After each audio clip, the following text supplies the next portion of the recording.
Grand-père, aujourd'hui à l'école, mon enseignant nous a parlé des inondations. C'est quoi une inondation? C'est ce qui se produit quand il y a tellement d'eau que ça fait déborder un cours d'eau. Comme quand il y a trop d'eau dans mon bain? Oui, c'est un peu comme ça.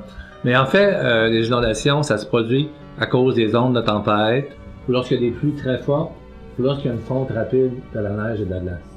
Mon enseignante a dit que les inondations peuvent avoir des conséquences désastreuses. Oui, ça c'est vrai. Peut-être qu'on peut aller au parc, on en parlera en chemin.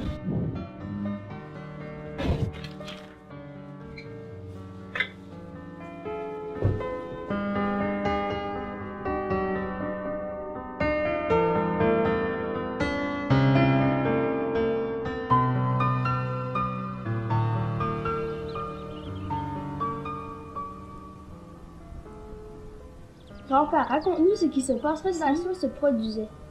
Oui, dis-nous. Bien, vous voyez ce marais? Il serait recouvert d'eau. Ce marais nous protège contre les inondations, car il agit un peu comme une éponge. Nous n'avons donc pas la crainte, car nous vivons près d'un marais. Ce n'est pas aussi simple que ça. À cause de l'eau et de la glace qui seraient dans les marais, il est possible que le marais serait détruit. Ce serait vraiment dommage pour l'habitat naturel des animaux qui y habitent, comme les poissons et les oiseaux, car ils s'y reproduisent et s'y nourrissent. Mon enseignante a dit que les inondations peuvent aussi être dangereuses pour nous. Oui, elle a raison. L'eau peut détruire les routes, casser des poteaux électriques, causer des pannes de courant. L'eau, bien sûr, peut rentrer dans les sous-sols des maisons. Il est arrivé dans le passé que plusieurs maisons, même un quartier ou une ville en entier, devaient se faire évacuer. Ouf, une chance que ça n'arriverait jamais ici. Tu te trompes. Mon enseignante a dit que ça peut se produire ici. Non, c'est pas vrai. Oui, ce l'est, n'est-ce pas, grand-père? Oui, il y a déjà eu des inondations ici.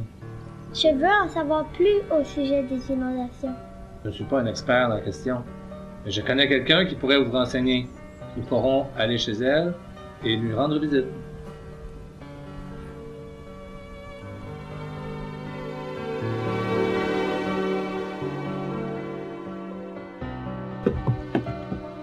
C'est ici. Mon ami saura sûrement vous renseigner davantage. Bonjour, j'ai cru comprendre que vous étiez curieux au sujet des inondations. Vous avez frappé à la bonne porte, entrez.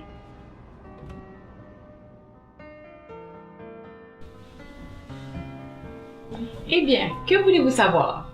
Quels sont les inconvénients d'une inondation? Il y en a plusieurs.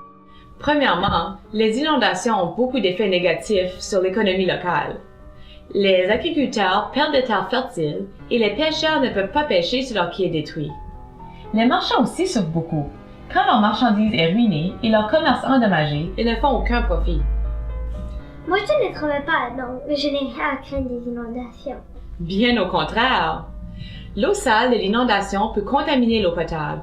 C'est pourquoi plusieurs personnes tombent malades suite à une inondation. Aussi, l'eau salée de la mer peut se mélanger à l'eau que l'on boit et faire en sorte que nous n'avons plus d'eau à boire. J'ai des amis qui ont perdu des souvenirs d'enfance parce qu'ils étaient dans le sous-sol puis qu'il y a eu une inondation. C'est vraiment dommage parce que ces souvenirs-là ne peuvent pas être remplacés. C'est triste.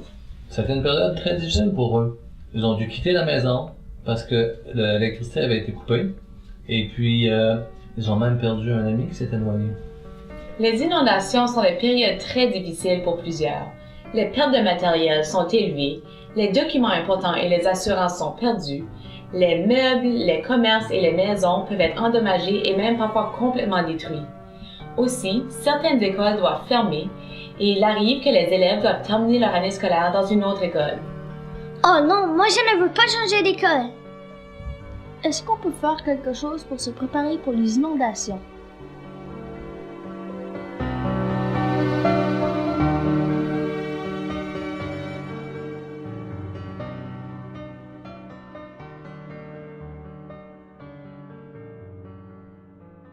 Je suis prête à faire face à une inondation maintenant. Ah, c'est très drôle, mais je pense pas que ce soit la meilleure façon de se protéger. Madame Caroline nous a donné la liste des choses à faire pour se préparer à une inondation. Regarde, premièrement, il faut boucher les fentes autour des fenêtres du sous-sol et des bas des portes du rez-de-chaussée. Il faut aussi ajouter une pompe de puisard au sous-sol. On peut aussi ajouter un clapet anti-retour au tuyau dans lequel se déversent les toilettes. Il faut aussi ranger nos documents importants, nos souvenirs et nos photos plus haut pour que les eaux d'inondation ne les atteignent pas. Il faut établir un plan d'urgence dans la maison. Il faut savoir par quelle porte sortir de la maison et où se rassembler. Pour l'instant, il faudrait peut-être préparer notre trousse d'urgence qui doit contenir de la nourriture sèche et de l'eau pour 3 jours. Il faut avoir une radio et une lampe de poche. Pourquoi autant de nourriture? Parce qu'on ne sait pas combien de temps qu'on va être pris dans la maison. Je crois que nous avons tout maintenant, grand-père. Maintenant, ce que je vais faire, je vais aller en bas chercher les documents importants et puis on va les mettre dans une boîte étanche qu'on va pouvoir rajouter à notre trousse. Pendant ce temps-là, j'aimerais que vous alliez à l'extérieur pour voir si les gouttières sont capables d'envoyer l'eau loin de la maison. Et regardez aussi si nous avons des sacs de sable qu'on pourrait mettre autour de la maison pour empêcher l'eau d'entrer dans le sous-sol s'il y avait une inondation.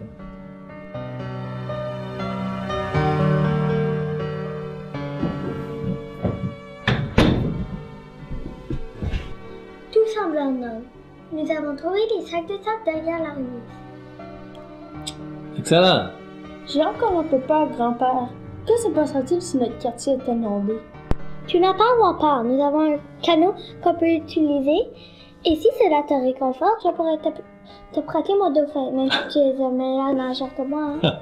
C'est très généreux de ta part, mais en cas d'inondation, c'est préférable de rester à la maison et d'attendre si les autorités nous demandent d'évacuer. Bien sûr, si on veut évacuer les lieux, il faut s'assurer que nous avons de l'essence dans l'automobile. Il faut aussi s'assurer qu'on a une carte routière, parce que peut-être que les routes qu'on connaît ne pourront pas être praticables, vont être inondées. Il va falloir trouver un autre chemin. N'oublions pas de mettre des rames dans la voiture. Au cas où celle-ci tombait en panne, nous pourrions l'utiliser comme un bateau. Ah non, ce serait très dangereux.